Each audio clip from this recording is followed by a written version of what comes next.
Nerds for humanity. If you are looking to find out what companies are doing the best and what companies are suffering the most in this coronavirus economy, as well as where are the jobs of the future, at least as far as who's hiring right now are concerned, you've come to the right video.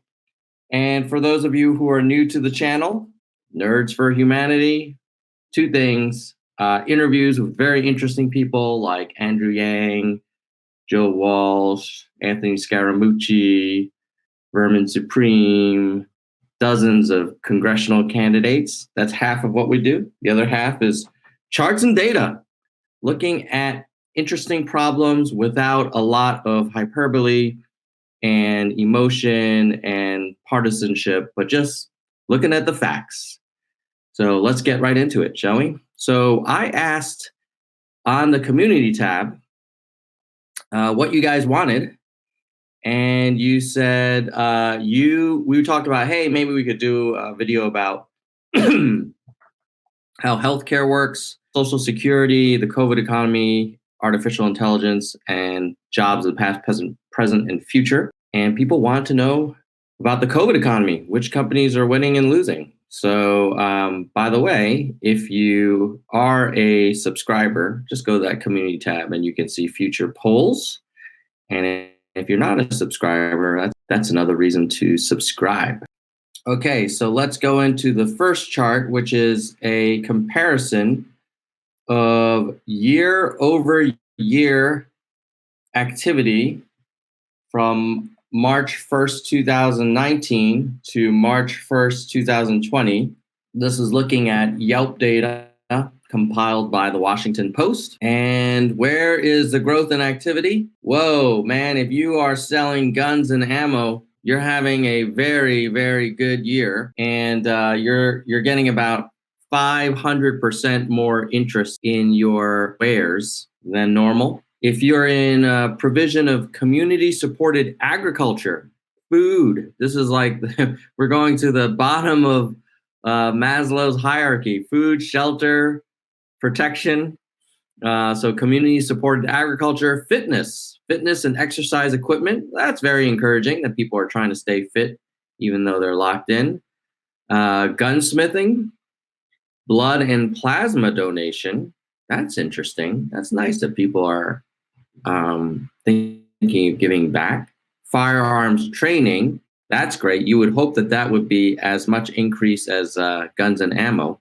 Hopefully all those noobs are getting proper training. As a public service announcement, it's one thing to look at a gun, but when you're actually using it, has a different vibe. You got to get used to it. You got to know what you're doing, know how to take it apart, know how to clean it, know safety rules. That's why gun and rifle ranges are up 300%, more so than grocery, water stores, pharmacy, farms, imported food, hunting and fishing supplies. Wow, some people are like really getting ready for the apocalypse, it looks like. So that's, if you are in these businesses, you will have seen a nice increase in activity. All right, let's look at the other side of that coin, which is what are the businesses that have seen the biggest reduction in activity. So if you own a brewery, it's interesting. I've seen a lot more people drinking in this lockdown time. But if you own a brewery, maybe like going to a brewery, that would be bad. Even used vintage consignment has gone down. You would think with the economic kind of belt tightening, there'd be a little more of that, but I guess those stores are closed. Shopping centers, amusement parks, yeah. Bridal stores. Nobody wants to have a wedding where everyone's 6 feet apart. Sewing and alterations. Who cares? I've been wearing the same shirt for a few days now. I do change the undershirt on the inside, just so you know, but the outer shirt I've been reusing, and I'm fine with that. Shoe repair, tapas bars, bowling, men's clothing, French restaurants. Yeah, these are all suffering. So if you own any of those businesses, you don't need to hear it from me, but you're hurting. All right, let's look at the next chart, which is which of the states are the most impacted. And so on the left-hand side, you see the amount of activity reduction.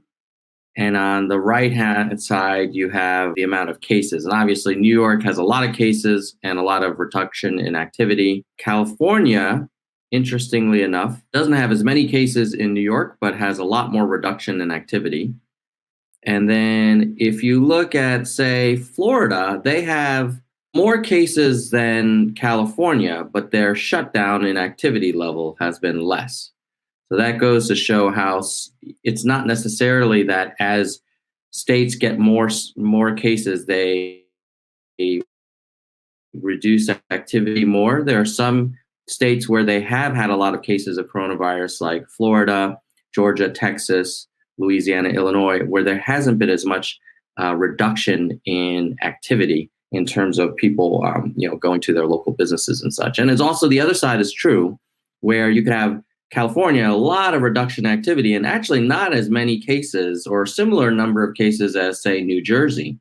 So California is probably taking the most conservative approach to really trying to mitigate the spread. Okay, not surprisingly, when you look at Google search results, you'll notice that basically in March, we saw a massive reduction in people going out to eat and a lot more searches for takeout. And if you want to quantify that, there's actually almost 100 times more takeout than dine-in at the end of March. And now that we're in May, I suspect that's even higher.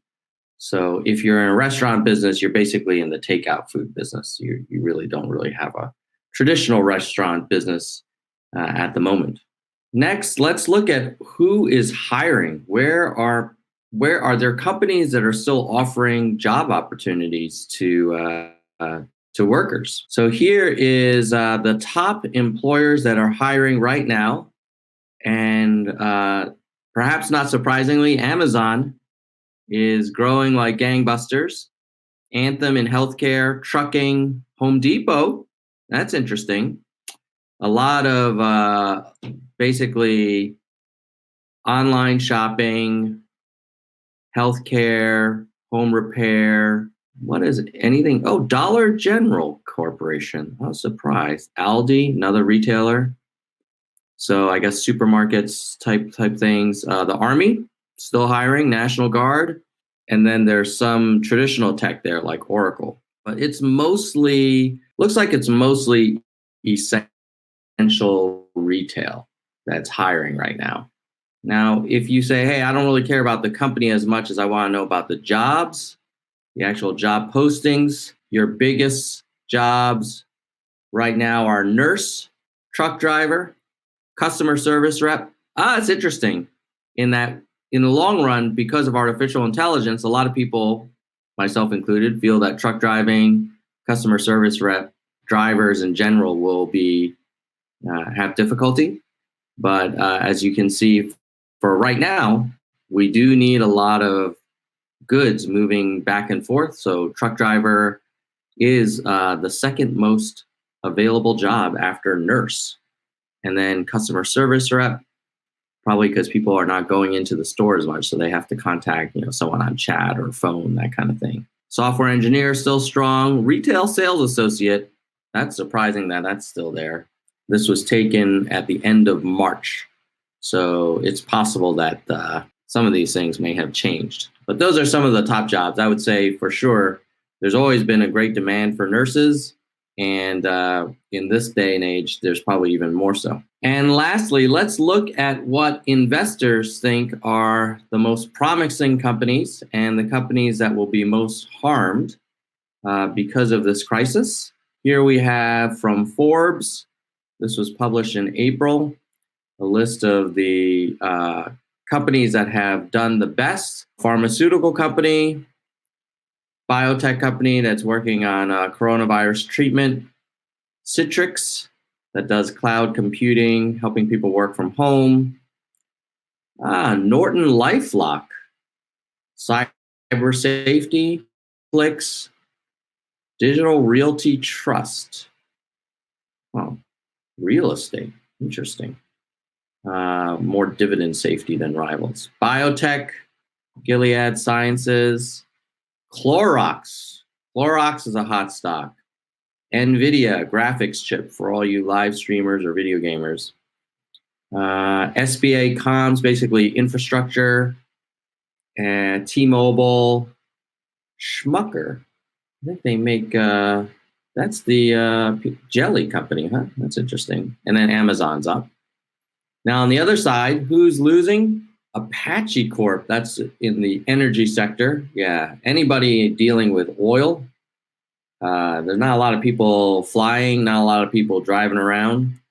And then you've got the trade war, Russia and Saudi Arabia. But I think they've sorted that out and now they're back to colluding. Cruise operators, tough. Wow, down 80%. Norwegian. Yikes. Royal Caribbean and Carnival down 75%. You know, I actually have a little friendly family competition with my son on stock picks, and both he and I bought into Norwegian and Royal Caribbean at the, I don't know when it might have been in April or something, hoping that, you know, maybe the market over punished them. We'll see. Yeah, so those are the biggest losers. Biggest winners are pharma, work from home tech, home entertainment, yeah, more healthcare, and good old disinfectants, which you should not inject, despite what you might hear from the White House. So that's it for today's data and charts video. Hopefully you guys found it interesting. If you like this kind of stuff, please hit the like button, subscribe, and then feel free to put in the comments future topics you want me to hit. With that, I will say keep it real. See you guys next time. Bye, nerds.